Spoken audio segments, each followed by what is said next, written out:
Hi, welcome to Global Online Classes YouTube channel. Please subscribe, like, share and comment. మీరు subscribe చేయడం వల్ల, like చేయడం వల్ల మాకు ప్రోత్సాహకరంగా ఉంటుంది, మీకు లాభదాయకంగా ఉంటుంది. కనుక తప్పక మీరు ఈ యొక్క వీడియోను సబ్స్క్రైబ్ చేయండి, లైక్ చేయండి, షేర్ చేయండి. అదేవిధంగా కామెంట్స్ కూడా చేస్తే ఆ కామెంట్స్ ద్వారా కూడా మేము ఇంకా బలపడి మీకు సరైన వీడియోలు కూడా ఇవ్వడానికి అవకాశం ఉంటుంది. So please subscribe, like, share. Okay. ఈరోజు మనము ఏం నేర్చుకుందామంటే భారత రాజ్యాంగం ఇండియన్ పాలిటీలోని 1700 సంవత్సరాల మరియు 1800 సంవత్సరాల కాలంలో ఏవైతే చట్టాలు చేయబడ్డాయో ఆ చట్టాల గురించి మనము తెలుసుకుందాం. ఆ చట్టాలు ఎందుకు చేయబడ్డాయి, మరి ఎవరి చేత చేయబడ్డాయి, ఆ చట్టాల యొక్క ఉపయోగం ఏంటిది, మరి ఆ చట్టాలు ఏ విధంగా అమల్లోకి వచ్చాయి, వాటి యొక్క ముఖ్య ఉద్దేశం ఏంటి. 1773 రెగ్యులేటింగ్ చట్టం. ఈ చట్టం యొక్క అంశాలు ఏంటివి అనేది మనము తెలుసుకుందాం. 1773లో ఈస్ట్ ఇండియా కంపెనీ కార్యకలాపాలను నియంత్రించడం కోసం ఈ రెగ్యులేటరీ చట్టాన్ని బ్రిటిష్ పార్లమెంట్ చేసింది. అంటే ఈస్ట్ ఇండియా కంపెనీ యొక్క కార్యకలాపాలను నియంత్రించడంలో ఉంచడానికి ఈ యొక్క రెగ్యులేటింగ్ చట్టాన్ని బ్రిటిష్ పార్లమెంట్ చేసింది. ఈ చట్టాన్ని నాటి బ్రిటిష్ ప్రధాని, ఆనాటి బ్రిటిష్ దేశం యొక్క ప్రధాని లార్డ్ నార్త్ 1773 మే 18న పార్లమెంటులో ప్రవేశపెట్టినాడు. భారతదేశానికి సంబంధించి మొట్టమొదటి లిఖిత రాజ్యాంగ చట్టంగా కూడా దీన్ని పేర్కొంటారు. భారతదేశానికి సంబంధించిన మొట్టమొదటి లిఖిత రాజ్యాంగ చట్టంగా కూడా దీన్ని పేర్కొంటారు. బెంగాల్ గవర్నర్ హోదాను పెంచుతూ గవర్నర్ జనరల్గా మార్చడం జరిగింది. ఈ చట్ట ప్రకారం ఏం జరిగిందంటే బెంగాల్ గవర్నర్ హోదాను పెంచుతూ, అంటే బెంగాల్లో గవర్నర్ మాత్రమే ఉండేది, ఆ గవర్నర్ జనరల్గా ఆ హోదాను పెంచుతూ ఆ యొక్క హోదాను పెంచడం జరిగింది. మొదటి బెంగాల్ గవర్నర్ జనరల్, అంటే మొట్టమొదటిగా గవర్నర్ జనరల్ ఎవరంటే బెంగాల్ గవర్నర్ జనరల్ ఎవరంటే వారెన్ హేస్టింగ్. కలకత్తా నగరంలోని పోర్ట్ విలియం, కలకత్తా నగరంలో ఏదైతే పోర్ట్ విలియం ప్రదేశం ఉందో అందులో ఆ ప్రదేశంలో 1774లో సుప్రీంకోర్టు ఏర్పాటు చేశారు. నెక్స్ట్ 1784 పిట్స్ ఇండియా చట్టం. ఈ చట్టాన్ని గురించి కూడా మనము తెలుసుకుందాం. చట్టము ఎప్పుడు ఏర్పాటు చేయబడ్డది, ఎందుకొరకు చేయబడ్డది, దానిలో సవరణలు ఏమేమి జరిగాయని కూడా మనము తెలుసుకుందాం. రెగ్యులేటింగ్ చట్టంలోని లోపాలను సవరించడానికి 1784లో బ్రిటిష్ పార్లమెంట్ ఈ చట్టాన్ని ఏర్పాటు చేసింది.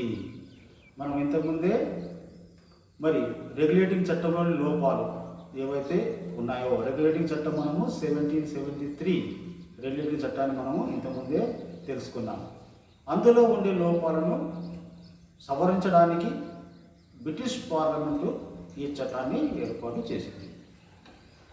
తర్వాత ఆనాటి ప్రధానమంత్రి, అంటే ఆనాటి బ్రిటిష్ ప్రధానమంత్రి విలియం పిట్ ఈ చట్టాన్ని రూపొందించడం వలన పిట్ ఇండియా చట్టంగా దీన్ని పిలుస్తున్నారు.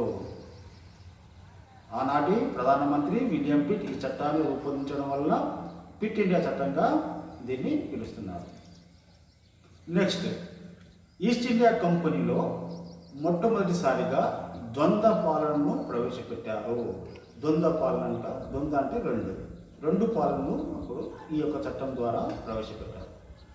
తర్వాత నెక్స్ట్, వ్యాపార వ్యవహారాలను చూడడానికి, అంటే ఏవైతే వ్యాపార వ్యవహారాలు ఉన్నాయో ఆ వ్యాపార వ్యవహారాలను చూడడానికి కోర్ట్ ఆఫ్ డైరెక్టర్స్ మరియు రాజకీయ వ్యవహారాలను చూడటానికి బోర్డ్ ఆఫ్ కంట్రోల్లను నియమించింది. ఈ చట్ట ప్రకారము వ్యాపార వ్యవహారం చూడడానికి కోర్ట్ ఆఫ్ డైరెక్టర్స్ మరియు రాజకీయ వ్యవహారాలను చూడడానికి బోర్డ్ ఆఫ్ కంట్రోల్ను నియమించింది. నెక్స్ట్, గవర్నర్ జనరల్ కౌన్సిల్ సభ్యుల సంఖ్య గవర్నర్ జనరల్లో ఒక కౌన్సిల్ ఉంటుంది. ఆ కౌన్సిల్లో సభ్యులు ఉంటారు. ఆ యొక్క సభ్యులు ఇంతకుముందు నలుగురు ఉండేవారు. ఆ సభ్యుల సంఖ్యను 3కు తగ్గించింది ఈ యొక్క 1784వ బిట్స్ ఇండియా చట్ట ప్రకారం.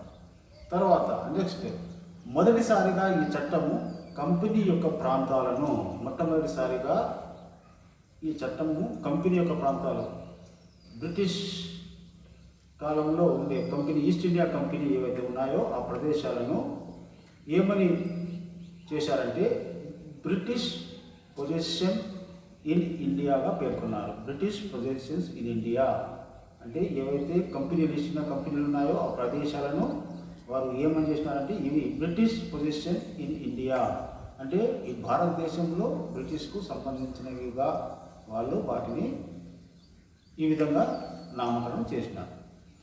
నెక్స్ట్ 1793 చార్టర్ చట్టం. 1793 చార్టర్ చట్టం దీని గురించి మనము తెలుసుకుందాం. కంపెనీ పాలనా కాలంలో రూపొందించిన చట్టాలను చార్టర్ చట్టాలుగా పేర్కొంటారు. కంపెనీ పాలనలు ఈస్ట్ ఇండియా కంపెనీ పాలనలో రూపొందించిన చట్టాలు ఏవైతే ఉన్నాయో ఆ చట్టాలను చార్టర్ చట్టాలుగా పేర్కొంటారు. నెక్స్ట్, కంపెనీ ఆర్థిక వ్యవహారాలను ఈ చట్టము క్రమబద్ధం చేస్తుంది. కంపెనీల యొక్క ఆర్థిక వ్యవహారాలు ఏవైతే ఉన్నాయో ఈ చట్టము 1793 చార్టర్ చట్టము క్రమబద్ధీకరణ చేస్తుంది. నెక్స్ట్, ఈస్ట్ ఇండియా కంపెనీకి భారతదేశంలో 20 సంవత్సరాల వ్యాపారం చేసుకునే అవకాశాన్ని పొడిగించారు. ఈ చట్టం ద్వారా చార్టర్ చట్టం ఏదైతే 1793 చార్టర్ చట్టం ఉందో ఆ చట్ట ప్రకారము ఈస్ట్ ఇండియా కంపెనీకి భారతదేశంలో 20 సంవత్సరములు వ్యాపారం చేసుకునే అవకాశాన్ని పొడిగించారు. Next, governor general of India అధికారాలను విస్తృతం చేయడం జరిగింది. గవర్నర్ జనరల్ ఆఫ్ ఇండియా అధికారాలను విస్తృతంగా చేయడం జరిగింది అంటే విస్తరింప చేయడం జరిగింది. మున్సిపాలిటీలకు చట్టబద్ధత కల్పించింది అంటే మున్సిపాలిటీలు చట్ట ప్రకారంగా మున్సిపాలిటీ.